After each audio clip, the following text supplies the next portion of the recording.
नमस्कार, मैं हूं रविंद्र जैन और आप देख रहे हैं मुंबई मास टाइम्स। आइए देखते हैं आज की मुख्य खबर।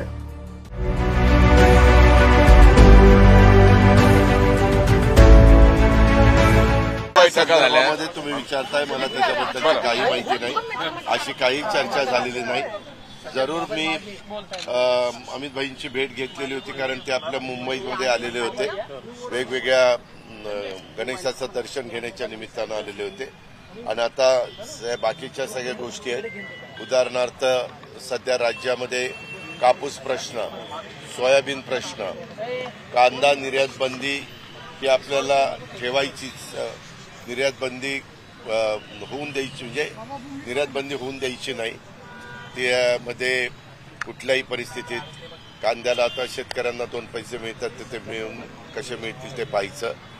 आणि बरेच वर्ष MSPचा दर ठरलेला नाहीये, 4 ते 5 वेळेला FRP वाढली, परंतु MSPचा दर वाढला नाही। ह्या सगळ्या वेगवेगळे प्रश्न होते, ते प्रश्न मी माझ्या परीने त्यांना सांगितले आणि इतर पण काही चर्चा थोडी बहुत त्या ठिकाणी झाली।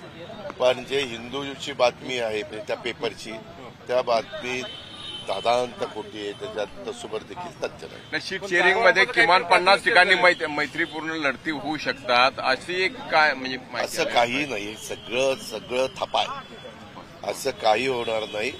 त्याच्यामध्ये सगळेजण बसून व्यवस्थितपणे 288 जागा ह्या महायुतीमधल्या कुठल्या कुठल्या घटक पक्षाला द्यायच्या हे त्या ठिकाणी ठरेल। त्याच्यातलं बरंचसं ठरलेलं आहे, अजून थोडंसं काही राहिलेलं आहे, ते थोड्याच दिवसात आपल्याला समजेल।